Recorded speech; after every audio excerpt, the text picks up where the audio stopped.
میں نے تقریباً 500 کنزیکٹو لوگوں سے جو مریض کی حیثیت سے میرے پاس آئے اپنا کوئی بیماری کا علاج کرانے کے لیے، ان سے ایک سوال پوچھا، اور سوال یہ پوچھا کہ اس بیماری کے علاوہ مجھے بتائیے کہ آپ خوش ہیں کہ نہیں۔ میرا یہ خیال تھا کہ بہت سارے لوگ یہ کہیں گے کہ ہم ناخوش ہیں، لیکن مجھے یہ معلوم نہیں تھا کہ جب ہم کو کیلکولیٹ کریں گے تو 87% لوگ یہ کہیں گے کہ ہم خوش نہیں ہیں، اور جو باقی 13% لوگ جنہوں نے کہا کہ ہم خوش ہیں، جب ان سے یہ پوچھا گیا کہ آپ کی خوشی کی کیا وجہ ہے، تو پتہ یہ لگا کہ ان میں سے اکثریت مور دین 50% نے یہ کہا کہ چونکہ ان کے مالی وسائل بالکل ٹھیک ہیں اس لیے وہ خوش ہیں، کیونکہ ان کے پاس پیسے ہیں اس لیے وہ خوش ہیں۔ تو باقی بہت تھوڑے سے لوگ بچے جنہوں نے یہ کہا کہ ہم خوش ہیں کیونکہ ہم خوش ہیں، کوئی بھی وجہ نہ ہو تو میں خوش ہوں۔ تو میں یہ سوال آپ سے بھی پوچھتا ہوں، چونکہ آپ میرے سامنے نہیں بیٹھے ہوئے تو مجھے تو نہیں معلوم کہ آپ اس کا کیا جواب دیں گے، مگر آپ وہ جواب اپنے آپ کو ہی دیں کہ کیا آپ خوش ہیں۔ اور یہ سوال میرے نزدیک زندگی کے بہت اہم سوالوں میں سے ایک سوال ہے، اس لیے کہ اللہ تعالیٰ نے ہمیں زندگی صرف ایک مرتبہ دی ہے، اور زندگی وقت کا نام ہے۔ یعنی فرض کریں اگر کسی شخص کی زندگی 70 سال ہے تو 70 سال کے اندر جتنے مہینے بنتے ہیں، اور پھر ہر مہینے میں جتنے دن ہوتے ہیں، اور ہر روز جتنے گھنٹے ہوتے ہیں، اگر فرض کریں 1 گھنٹہ ہمارا ناخوش گزرا ہے تو اس کا مطلب ہے زندگی کا اتنا % ہمارا ضائع ہو گیا۔ اور زندگی ہاتھ میں پکڑی ہوئی ریت کی طرح ہے کہ جب آپ زور سے اس کو پکڑنے کی کوشش کرتے ہیں تو وہ ریت آہستہ آہستہ آپ کی انگلی کی پوروں کے درمیان سے سرکتی ہوئی نیچے گر جاتی ہے، جس کا مطلب یہ ہے کہ جو پل گزر رہا ہے ہماری زندگی ختم ہو رہی ہے، اور اگر آپ ختم کا لفظ برا لگتا ہے تو کنزیوم ہو رہی ہے۔ اگر وہ کنزمپشن خوشی کے ساتھ ہو رہی ہے پھر تو بہت مزہ ہے، اور اگر وہ نہیں ہو رہا تو یہ بہت پریشانی کی بات ہے۔ مجھے اور آپ کو یہ بات سوچنی ہوگی کہ اگر اس سوال کا جواب یہ ہے کہ میں خوش نہیں ہوں تو ہمیں فوری طور پر دیکھنا پڑے گا کہ ہم کیوں خوش نہیں ہیں۔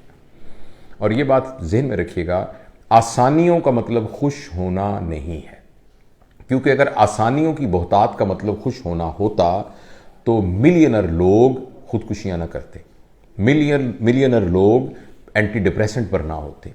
اور نفسیاتی الجھنوں میں شکار نہ ہوتے، ان کو سوئسائڈل تھاٹس نہ آ رہی ہوتی، ان کے ریلیشن شپ پرابلمز نہ ہوتے۔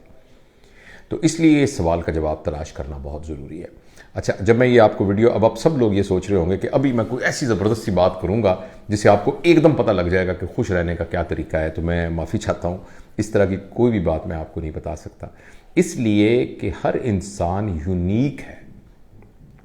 آپ کا جو خوشی کا معیار ہے، آپ کے لیے جو چیز خوشی کا باعث ہے، میرے لیے اس بات کا فیصلہ کرنا بہت مشکل ہے۔ البتہ میں ایک جنرلائزڈ ہنٹ آپ کو ضرور دے سکتا ہوں۔ آپ ذرا اپنے ارد گرد دیکھیں اور دیکھیے کہ جو چڑیا ابھی ایک درخت سے اڑ کے اور پھڑپھڑاتے پروں کے ساتھ ایک اور درخت پر بیٹھی ہے اور ایک بڑی عجیب مزدار سی ایک سریلی سی آواز نکالتی ہوئی، کیا یہ چڑیا خوش ہے؟ کیا آپ کے گھر کے اندر ایک پالتو جانور جو ہے، ایک بلی یا کوئی پرندے یا مرغی، یا آپ غور سے دیکھیے کیا وہ خوش ہے؟ زیادہ امکان ہے کہ آپ کہیں گے کہ ہاں خوش ہے۔ لیکن کیا اسی طرح کی خوشی ایک انسان کو بھی حاصل ہونی چاہیے؟ تو میں یہ عرض کرنا چاہتا ہوں کہ یہ جانور اس لیے خوش ہیں کہ ان کے پاس ناخوش ہونے کا پوٹینشل ہے ہی نہیں، اور ان کے پاس اللہ تعالیٰ نے ایک چیز جو انسانوں کو دی ہے وہ دی ہی نہیں، اور وہ ہے ان کا شعور، ان کا کانشس لیول۔ اور اس کے نہ ہونے کی وجہ سے ان کو اس بات کا اختیار نہیں ہے کہ یہ اپنی زندگی کے نارمل گزارنے کے علاوہ کچھ اور محسوس کر سکیں۔ لہٰذا اگر ان کی ٹانگ ٹوٹ جائے گی تو ان کو درد ہوگا، تکلیف ہوگی، اگر یہ بیمار ہو جائیں گے تو بیماری ہوگی، کوئی چوٹ لگ جائے گی تو اس کی دقت ہوگی، مگر خوشی اور ناخوشی کا کوئی کانسیپٹ ان کے پاس نہیں ہے۔ انسان وہ واحد مخلوق ہے کہ جس کے پاس خوش ہونے کا پوٹینشل ہے بے شمار، اور ناخوش ہونے کا پوٹینشل ہے بے شمار۔ اور چونکہ یہ ہمارا اپنا پوٹینشل ہے، لہٰذا اگر ہم ناخوش ہیں تو اصل میں ہم نے اپنے پوٹینشل کو نیگیٹولی استعمال کیا ہوا ہے. ہماری ناخوش ہونے کی وجہ باہر نہیں ہے. ہمارے ناخوش ہونے کی وجہ یہ ہے کہ ہم نے اپنے خوش ہونے والے پوٹینشل کو استعمال نہیں کیا, اور اس کی بجائے جو ہمارے اندر ایک ناخوش ہونے کا پوٹینشل تھا وہ استعمال کیا. آپ ضرور چاہتے ہوں گے کہ میں آپ کو کچھ نہ کچھ اور بتاؤں کہ پھر اس کو کیسے قابو کیا جائے. جو مجھے سمجھ میں آیا ہے, ہو سکتا ہے جو آپ کو سمجھ میں آئے وہ اس سے بہت بہتر ہو. مجھے یہ سمجھ میں آیا ہے کہ انسان کو جو شعور کی طاقت دی گئی ہے, اس طاقت کے دو آسپیکٹ ہیں بہت بڑے, دو خزانے ہیں. یعنی اگر کہا جائے کہ اس شخص کو خزانے دیے گئے ہیں, اور وہ انسان کو جو دو خزانے دیے گئے ہیں, وہ ایک ہے اس کی یادداشت, میموری, اس کا پاسٹ ایکسپیرینس اور اس کی پاسٹ ٹریننگ, اور ایک ہے اس کی امیجینیشن, یعنی وہ کتنا تصورات کے ذریعے سے آگے کا سوچ سکتا ہے. یہ وہ دو چیزیں ہیں جن کے اندر انسان کے خوش ہونے کا پوٹینشل چھپا ہوا ہے, اور یہی وہ دو چیزیں ہیں جن کے غلط استعمال سے انسان کے اندر ناخوش ہونے کا پوٹینشل چھپا ہوا ہے. اگر ہم اپنی میموری کو ایک گائیڈنگ پرنسپل کے طور پر استعمال کرتے ہوئے اپنے لیے حال اور مستقبل کا فیصلہ کریں تو یہ ایک پازیٹیو استعمال ہے میموری کا. لیکن ہم اپنی میموری کو اپنے سر پہ سوار کر کے ایک بوجھ کی طرح لیے پھریں اور اسی کا ہی رونا روتے رہیں, اور یہی کہتے رہیں کہ میرے ساتھ بہت برا ہوا, ماضی میں میرے ساتھ بہت برا ہوا, یہ میرے ساتھ بہت زیادتی ہوئی, فلاں شخص نے اتنا کیا. تو وہ چیز جو ہو چکی ہے, جو کہ موجود ہی نہیں ہے, اس کو تصوراتی طور پر سر پہ سوار رکھنے کا مطلب اپنے آپ کو ناخوش کرنا اور اپنے آپ کو اذیت میں ڈالنا ہے. اور اسی طرح جو ہماری امیجینیشن ہے, اس کو غیر ضروری طور پر اوور انفلیٹ کرنا. پتہ نہیں کل کیا ہوگا, کہیں میں بیمار نہ ہو جاؤں, کہیں وہ شخص مجھے دھوکہ نہ دے دے, کہیں مجھے یہ نہ ہو جائے. انسیکیورٹیز, یعنی ابھی وہ کچھ ہوا نہیں ہے, لہٰذا جو کچھ ہو چکا ہے اس کو غیر ضروری طور پہ سر پہ سوار کرنا, جو ابھی ہوا ہی نہیں ہے اس کو اپنے حال میں لا کر اپنے تصورات کے اندر اپنے موجودہ وقت کو تباہ کر دینا, یہ میرے نزدیک زبردست قسم کی ٹیکنیک ہے ناخوش ہونے کی.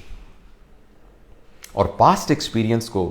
تجربے کے طور پر استعمال کرتے ہوئے اس کے ذریعے سے اپنے حال کو خوبصورت بنانا اور مستقبل کے بارے میں ایک بہت خوشگوار ایکسپیکٹیشن کو رکھنا اور اس کے طور پر محنت کرنا, یہ بہت زبردست آسان ٹیکنیک ہے خوش رہنے کی. لہٰذا میں اپنی گفتگو ختم کرنے سے پہلے آپ سے عرض کرنا چاہتا ہوں کہ جب میں نے آپ سے یہ پوچھا تھا کہ آپ خوش ہیں اور ناخوش ہیں یا ناخوش ہیں, اور اگر آپ کا جواب واقعی سچے دل سے یہ تھا کہ نہیں میں خوش نہیں ہوں, تو مہربانی کر کے اس کی وجہ کو تلاش کیجئے, اور جتنی جلدی ہو سکے وہ تمام چیزیں جو آپ کو ناخوش کرتی ہیں ان کا تدارک کیجئے اور خوش رہنا شروع کیجئے. یہ بالکل ایسے ہی ہے جیسے آپ نے بتی جلانی ہے تو بٹن دبائیں گے تو بتی جل جائے گی. میں آپ کو پورے یقین کے ساتھ کہتا ہوں کہ خوش رہنے کا فیصلہ کرنا بالکل ایسے ہی ہے. ایک سوال ضرور اٹھے گا کہ اگر میرے ارد گرد کے حالات خراب ہیں تو پھر میں کیسے خوش ہوں.